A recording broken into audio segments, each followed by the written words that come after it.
నగర్ అభివృద్ధి కోసం 80 కోట్ల పైగా ప్రభుత్వం ఖర్చు చేసిందని టీఆర్ఎస్ అభ్యర్థి పావని రెడ్డి తెలిపారు.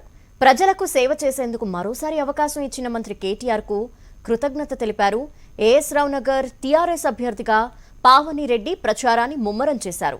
తనకు ఓటు వేసి మరోసారి గెలిపిస్తే డివిజన్ అభివృద్ధికి పాటుపడతానంటున్న పావని రెడ్డితో మా ప్రతినిధి ఏవై స్వామి ఫేస్ టు ఫేస్. జిహెచ్ఎంసీ ఎన్నికల ప్రచారం ఊపందుకుంది. పార్టీల అభ్యర్థులకు సంబంధించి వారి డివిజన్లలో ఇంటిలు తిరిగి ఓటు అభ్యర్థిస్తున్నారు. గత 5 సంవత్సరాలు చేసినటువంటి అభివృద్ధికి సంబంధించి వివరిస్తూనే ఈసారి మరోసారి తమకు అవకాశం కల్పించాలని చెప్పేసి కోరుతున్నారు. మనం ఇప్పుడు ఏఎస్ రావు డివిజన్ ఉన్నటువంటి టీఆర్ఎస్ అభ్యర్థి పావని రెడ్డి దగ్గర ఉన్నాం, అడిగి తెలుసుకుందాం. చెప్పండి మేడం, ఈసారి మీరు జనానికి ఏం చెప్పబోతున్నారు? గత 5 ఏళ్లలో చేసినటువంటి అభివృద్ధి పనులు ఏ విధంగా వివరిస్తున్నారు? ముందుగా మాకు ఈ రెండవసారి అవకాశం ఇచ్చిన గౌరవనీయులు ముఖ్యమంత్రి కేసీఆర్ గారికి మరియు మా రాష్ట్ర వర్కింగ్ ప్రెసిడెంట్ గారైన కేటీఆర్ గారికి ప్రత్యేక ధన్యవాదాలు తెలియజేసుకుంటూ, ఇప్పటి వరకు మా మేయర్ గారు ఎమ్మెల్యే గారి తోడ్పాటుతో చాలా మట్టికి డెవలప్మెంట్స్ కూడా చేసుకోవటం జరిగింది. 4 సంవత్సరాల 9 నెలల్లో దాదాపుగా 100 కోట్లకు పైగా మేము అభివృద్ధి పనులు చేపట్టాము.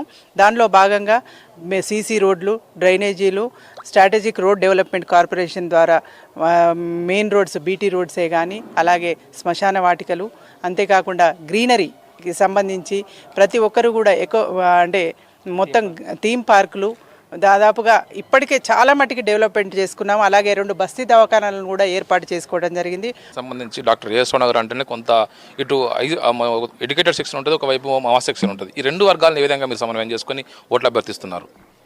మేము దాదాపుగా ఎడ్యుకేటెడ్ అందరూ కూడా మాకు చాలా కోఆపరేట్ చేస్తున్నారు. ఎందుకంటే మన నగర అభివృద్ధిని చూసే ప్రతి ఒక్కరు కూడా కేటీఆర్ గారే కానీ, కేసీఆర్ గారే కానీ, గతంలో హైదరాబాద్ ఏ విధంగా ఉండేది, గత ప్రభుత్వాలు ఏ రకంగా చేశాయి, ఈరోజు ప్రతి ఇంటికి కూడా నల్ల కనెక్షన్లు ఇవ్వటమే కానీ, ప్రతి వీధులలో కూడా స్ట్రీట్ లైట్లు, ఒకప్పుడు ఎంత డిమ్గా ఎన్ని రకాలుగా ఇబ్బందిగా ఉండేది, ఈరోజు లైట్లు, ఎల్ఈడి లైట్లు రావటము, అంతేకాకుండా ఎక్కడికి పోయినా కూడా ప్రధాన రహదారుల్లో పోలీస్ డిపార్ట్మెంట్ వారి ద్వారా కూడా ఏర్పాటు చేసిన సీసీ కెమెరాలే కానీ, ఏ డిపార్ట్మెంట్కి పోయినా కూడా ప్రతి డిపార్ట్మెంట్ని కూడా వాళ్ళు దృష్టిలో పెట్టుకొని అన్ని సౌకర్యాలు కల్పించే విధంగా, అంతేకాకుండా నగరాభివృద్ధిలో అందరికంటే ముందుగా ఉంటూ మన దేశంలోనే 29 రాష్ట్రాలలో ప్రథమ రాష్ట్రం ఏదైనా ఉంది అంటే డెవలప్మెంట్లో అంటే తెలంగాణ అని ప్రతి ఒక్కరు కూడా చెప్పుకునేది మీరు చూస్తున్నారు. సెంట్రల్ గవర్నమెంట్ తరఫున కూడా ఎన్నో అప్రిషియేషన్స్ కూడా రావటం జరుగుతుంది. జమ్మిగడ్డ ఏరియాలో కొన్ని సమస్యలు ఉన్నాయని చెప్పి తెలుస్తుంది. వారికి సంబంధించి ఎలాంటి పరిష్కారం చూపిస్తాను మీరు?